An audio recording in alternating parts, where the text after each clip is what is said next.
Là, l'objet de la vidéo, c'est pour essayer de voir la procédure pour pouvoir prendre le fichier dans Teams pour les trousses demain, puis pouvoir l'envoyer à vos élèves.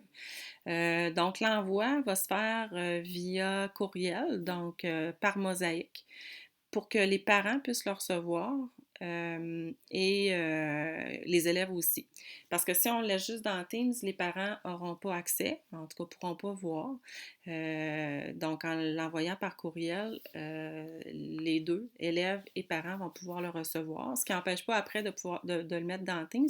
Je vais faire une autre vidéo là-dessus pour que si vous le déposez également dans Teams, le document ne soit pas modifiable parce que si les élèves vont jouer dedans, ben l'original va être différent. Donc ça, il y aura une autre vidéo après.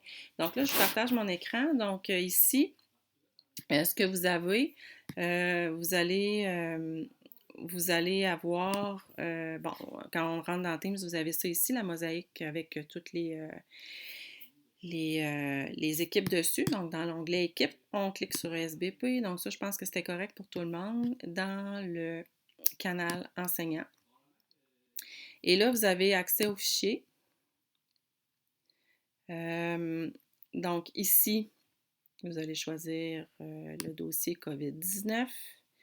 Et on avait les trousses pédagogiques du ministère, les originaux, les originales, puisqu'on parle de trousses. Ceux-là, dans le fond, on n'a pas besoin d'y avoir accès, donc c'est dans les trousses adaptées qu'il va falloir aller chercher. Donc, en cliquant sur trousses adaptées, 6 avril, vous avez accès. Moi, je vais utiliser pour l'exemple, je vais utiliser secondaire 1.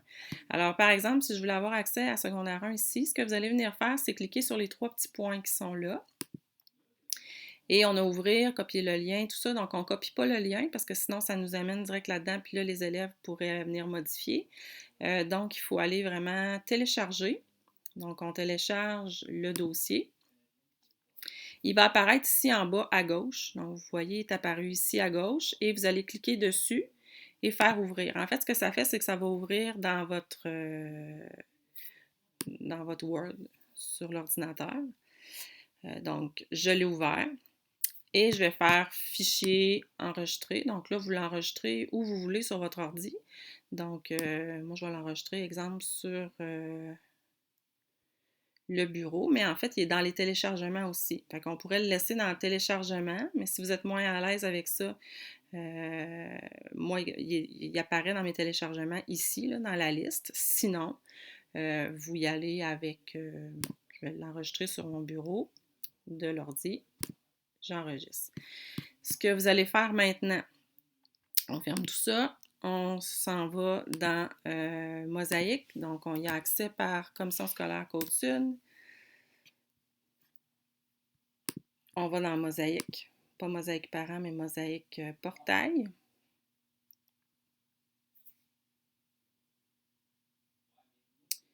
Et là, on choisit notre groupe tuteur. Donc, par exemple, moi, le groupe 13, je vais venir cliquer sur mon groupe 13. Et en fait, on peut... Là, nous, au premier cycle, les groupes sont fermés, mais si vous êtes au deuxième cycle avec des groupes qui ne sont pas les mêmes, les groupes tuteurs ou les élèves que, si vous avez une partie des élèves sous votre charge, ce que vous allez faire, en fait, c'est que pour chacun des groupes, vous cliquez l'enveloppe et vous voyez apparaître liste d'élèves ici. Donc, je vais décliquer groupe 13, je vais dans liste d'élèves et là, je suis capable d'aller cocher. Donc, par exemple, si dans le groupe 13, ici, j'avais juste à ma charge Malcolm, Mathilde, Olivia, Marie-Pierre, je fais une coche à côté, je confirme ma sélection, puis mon message va s'envoyer juste à eux. Vous allez cliquer, vous allez mettre le sujet, en fait, trousse d'apprentissage, peu importe, je ne sais pas comment elle s'appelle exactement, il faudrait juste revérifier. Semaine 6 avril, puis là, on pourrait marquer destiné aux élèves. Les élèves vont le recevoir dans leur Teams. Ils vont avoir une notification dans leur courriel, bien, pas dans leur Teams, dans Outlook. Ils vont avoir une notification, puis on l'envoie aux parents. Et là, ce que vous allez venir faire dans votre courriel, on va faire joindre. Dans votre courriel, vous écrivez ce que vous avez écrit. Puis là, joindre, j'irai sur bureau. puis je vois mon document de tantôt, secondaire 1, que j'ai téléchargé, ouvrir, et il apparaît dans les pièces jointes. Puis vous expliquez dans votre courriel ce que vous allez, de quoi il en retourne. Et là, vous pouvez envoyer. Donc, c'est la procédure qu'on va suivre pour pouvoir envoyer le document par courriel. Voilà.